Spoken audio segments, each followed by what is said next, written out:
فاسألوا أهل الذكر إن كنتم لا تعلمون. Ini penting sekali karena orang banyak mengkhayal seakan-akan tidak, kalau sudah berdiri negara Islam tidak akan ada masalah. Sampai sekarang mereka menyorotin Saudi. Katanya Saudi terapkan hukum Islam. Kok masih ada orang begini? Kok masih ada begini? Loh, jangankan kerajaan Saudi, Nabi SAW saja di zaman beliau ada.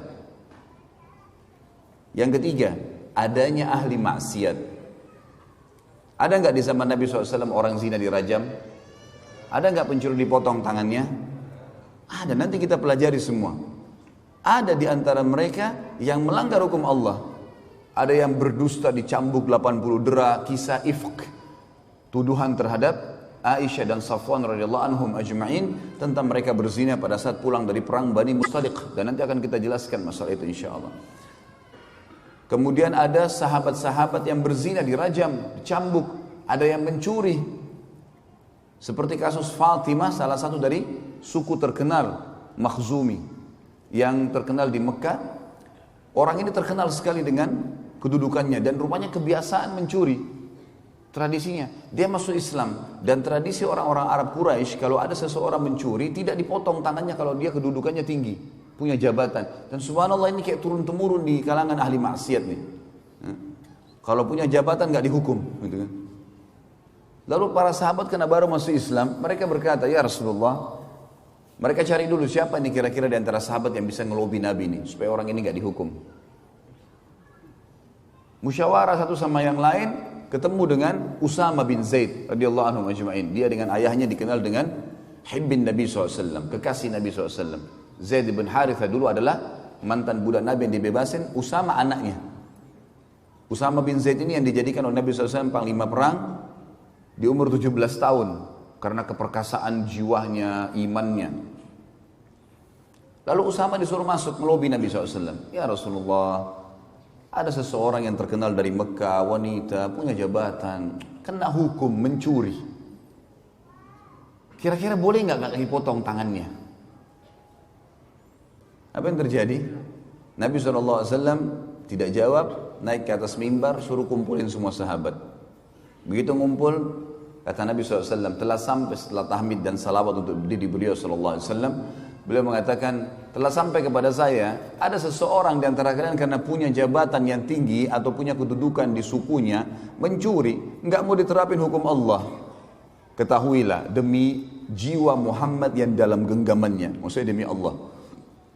Kalau seandainya Fatimah binti Muhammad, jangankan Fatimah yang itu, Fatimah anak saya, anaknya Nabi, anaknya Raja Muslimin pada saat itu, mencuri, saya akan potong tangannya.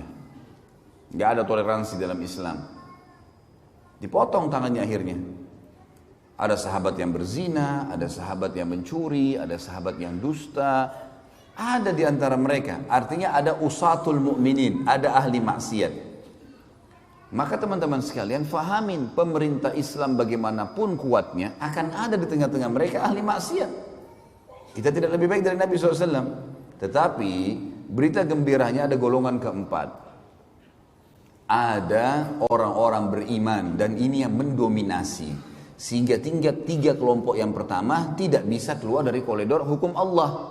Yang maksiat dihukum, yang munafik diketahui. Lalu Nabi SAW sebutkan ciri-cirinya. Nanti akan kita pelajari di akhir sekali sebelum meninggalnya Nabi SAW, ada pembongkaran kedok para munafikin. Si fulan munafik, si fulan munafik, si fulan munafik, karena cirinya banyak, jelas. Pura-pura Islam tapi mereka kufur.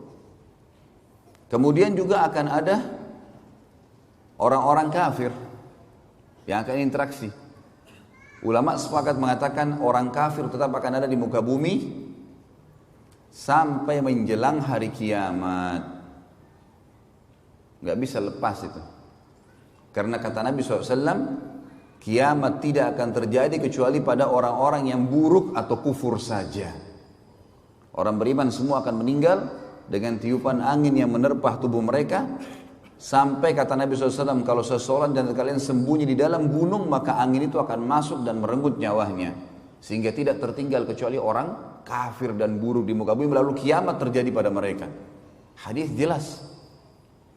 Bagaimanapun antum mendakwai orang kafir, alhamdulillah ada yang masuk Islam misalnya, tapi tetap akan ada mereka.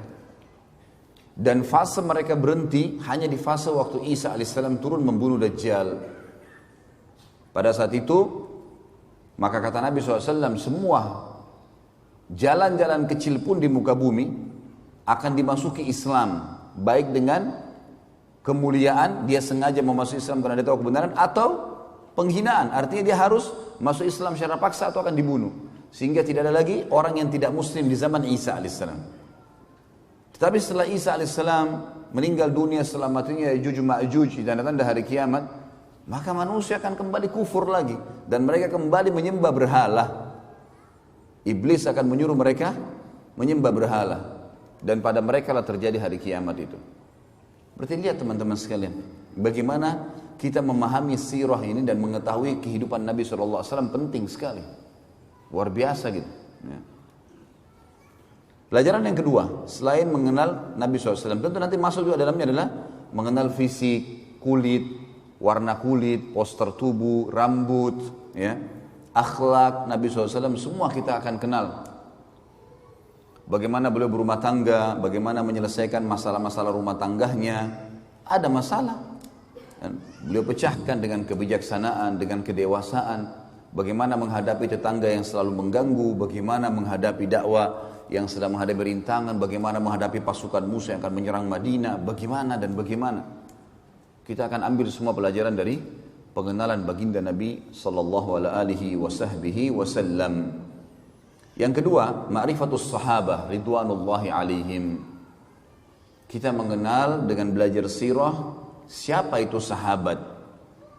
Manusia-manusia pilihan Allah yang telah menemani baginda Nabi SAW, yang telah menemani utusan yang terbaiknya, penutup para nabi dan rasul. Ini bukan manusia biasa teman-teman. Bayangkan kalau kita hidup di zaman fase Mekah dulu, nggak ada lampu, nggak ada media sosial kayak sekarang, nggak ada AC, panas. Antum sekarang Masya Allah belajar sirah di AC, di masjid Istiqomah yang besar seperti ini. Lampu ada, terang, ada kamera merekam, bisa didengar kembali.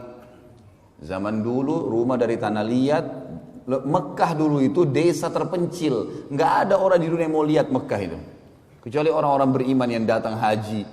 Itu pun jumlahnya masih sedikit. Subhanakallahumma wa bihamdika asyhadu an la ilaha illallah astaghfirullah wa atubu ilaih. Wassalamualaikum warahmatullahi wabarakatuh.